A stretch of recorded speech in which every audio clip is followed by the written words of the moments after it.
କୁମ୍ଭୀର ଫୁମ୍ଭୀର ଥିବ।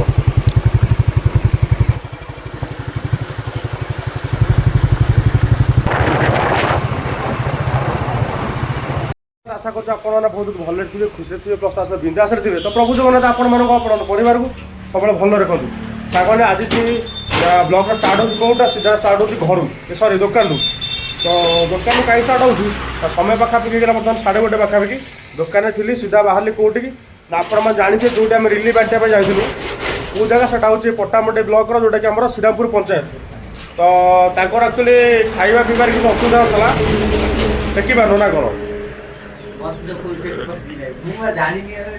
Take take take take take उठो तो एक्चुअली प्रोब्लेम है कौन ना पानीय जल एत असुविधा जे से मैंने खाଇବା पीवा रोषे करेंगे असंभव पूरा पानी टोटाल मैंने ना आ जड़े स्टक रखी रखी केते दिन 5-6 दिन हम स्टक रखिपारे सप्लाई पानी तो जेहेतु कौन पंप हाउस जोटा कि मोटर जोटा आम चले कल से तो बुड़ी जाए टोटाल तो से पानी पी पारना तो बर्तमान मत फोन आस सकाଳେ कहले कि नाई सेमती सिचुएसन ना आडजस्ट करदेव तथापि मोटे कम अच्छी पट्टामुंडी जीवार मुझे से हम पट्टामुंडी पाखापाखि 6-7 किलोमीटर हम से जाकि देखीदेवी जदि से टाइम सिचुएसन दरकार आसला ताहले पानी आम निहाती बांटिबू तो ठीक अच्छे बर्तमान आम कौन अच्छु ना दुकान राजू भाई भी दुकान में सीधा राजू भाई मुझे कौटी पट्टामुंडी आईडी रही कहीं पावर बैंक ना पावर बैंक निजे टेकी पार गोटा है टेकी देख धर तोर दुकान तोर अभ्यास अच्छी मुझे जानी बा अमरेंद्र बाहुबली की होने वाले सम्राट तो ये कौन थी ना पावर बैंक का देखो पावर बैंक का मुख्य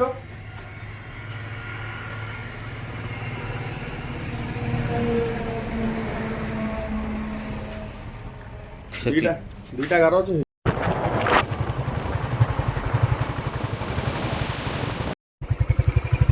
आपण मैंने देखी गत 2 दिन पूर्व आम यहीपटे जाइलु पानी ए छाड़ू देखिए पानी ना आग भाई सब बुड़ी जाता आम से पटे जाइए आप देखिए गछ देखे मार्क कर से गछ ये गछ भी देखी पारे रास्ता तो कुछ देखा हो न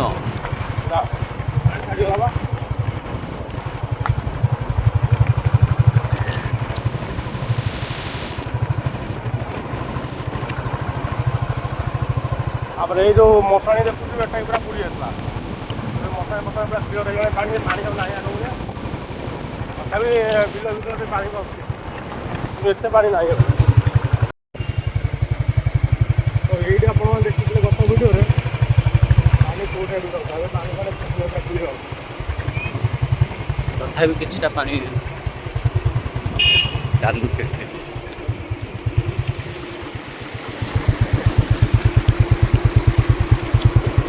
कुम्भीर फुम्भीर थी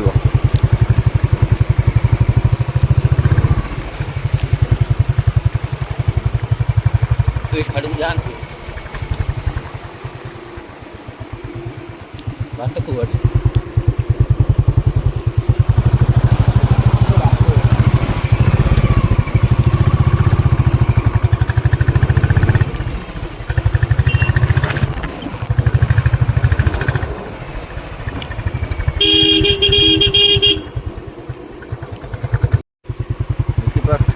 एपर्तंत पानी ना पानी छाड़ी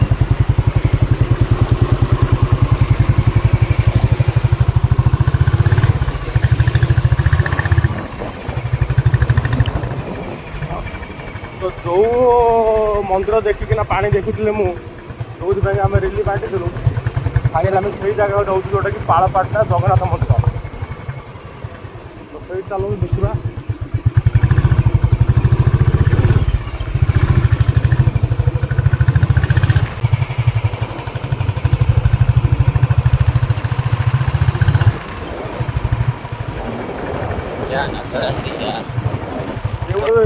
नाली माटी जो देखा पानी ये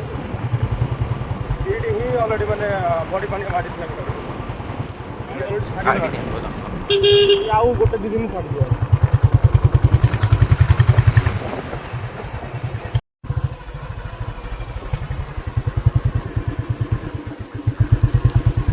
भाई पालापाट नहीं रास्ता गोटे सीधा रास्ता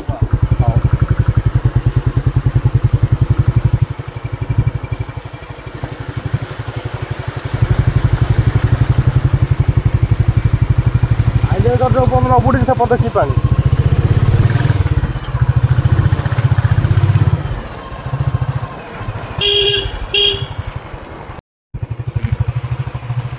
ଫାଇନାଲି ଦେଖିପାରୁଥିବେ ଜଗନ୍ନାଥ ମନ୍ଦିର, ପ୍ରଭୁ ଜଗନ୍ନାଥ ମନ୍ଦିରଟା ଏଇଗୁଡ଼ା ହେଇ ନାଲି ଯେଉଁ ପାଣି ଦେଖାଯାଉଛି ପାଣି ପାଣି ରାସ୍ତାରେ ଅଛି ସେଠି ତଥାପି ଗୋଟେ ପାଣି ଦେଖିକି ଆମେ ଆସୁଛୁ ଯେ ଏଇଠି ପାଣି ପ୍ରବଳ ହେଇଥିଲା ଯିବା ବୁଲି ଦେଇ ପଳେଇ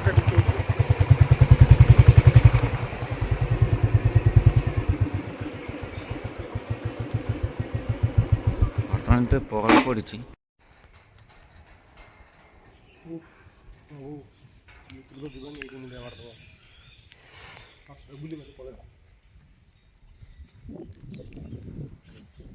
ମଉସା ମିଲ୍ ହେଉଛି କ'ଣ ଏଠି? ମିଲ୍ ହେଉଛି କ'ଣ ଏବେ ହେଉଛି ଥିବ? ଯଦି ପ୍ରସାଦ ଥିବ ମନ୍ଦିରରେ ଖାଇବ। ଏଠିକି ଆସିକି ପ୍ରସାଦ ନ ପାଇଗଲେ ଭଲ ଲାଗିବନି ଟୋଟାଲ। ପ୍ରସାଦ ମିଳିବ କ'ଣ? ଥିବ ନାଇଁ ଅଳ୍ପ ବହୁତ ଥିଲେ ଦେଖିଦ ଯଦି ଆସିବ ଟିକେ କଣ୍ଟାକ୍ଟ କରିକି ଆସିବ ଯେତେଟା ମା ବିମଳା ମନ୍ଦିର। ସବୁ ତ ଶୋଇଛି ଏବେ ପ୍ରସାଦ ମିଳିବ ମିଳିବ ନା ନା ଭାଇ ମିଳିବ ହଉ ନାଇଁ ଆଜି ପ୍ରସାଦ ପାଇବାର ଆଉ ସେଇପଟେ ଚାଲ ସେଇପଟେ ଚାଲ ବୁଲିବାଲି ଯିବା। ହେଇଯିବ ବିରାଟ କ'ଣ କହିଲେ? ମୁଁ ନାହିଁ ତାପରେ ପଢ଼ିପାରି ନା କି ଯାହା ଗୋଟେ ଦୁଇଟା ଅଧିକା ରହିକି ପଢ଼ିକି ରୁହେ ଯିଏ ପଢ଼ିପାରୁନି କି ଆସିବେ ନା ତ ବେଗାରେ କେହି ବାହାରେ ଭିତରକୁ ପାଣି ହେଇଥିଲା ଭିତରୁ ଆସିବ ନା ପ୍ରଭୁଙ୍କର ଦାଣ୍ଡକୁ ପାଣି ଆସିବ ଅଳ୍ପ ବହୁତ ହେଇଥିବ ଆଉ ନା ଟୋଟାଲି ଆସିନଥିଲା ସେ ପଦାରେ ଯାହା ହେଇଥିଲା। ହଁ ଏଠି ପଶିଲାଣି ଆଉ କେତେ ଅଭଡ଼ା ଘର ଆପଣ ଦେଖିପାରୁଥିବେ ମନ୍ଦିରଟା କିନ୍ତୁ ପୁରା ବଢ଼ିଆ ଦେଖାଯାଉଛି। ଘରର ଗୋଟେ ଗୋଟେ ଜାଗାରେ ଛାଡ଼ି ଯାଇଛି।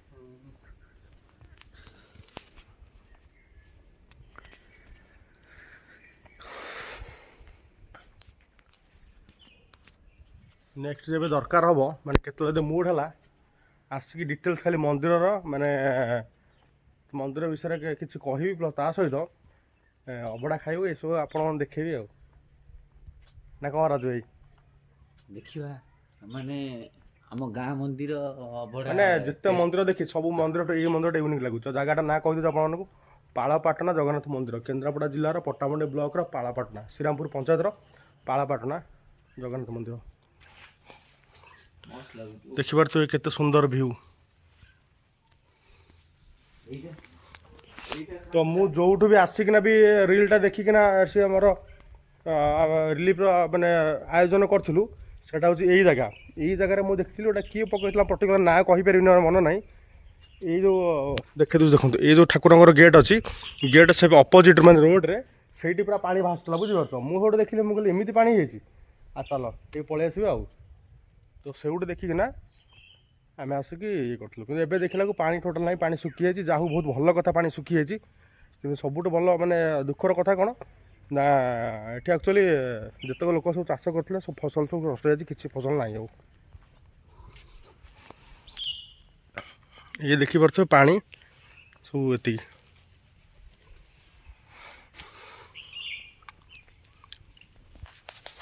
ଅଧେ ପିଲା ତ ପଳେଇ ଯାଉଛନ୍ତି ଏଠି ରିଲ୍ସ କରିବା ପାଇଁ ନାଇଁ। ହଉ ତ ଠିକ୍ ଅଛି ଆମେ ବର୍ତ୍ତମାନ ସିଧା ଏଠୁ ବାହାରିବୁ।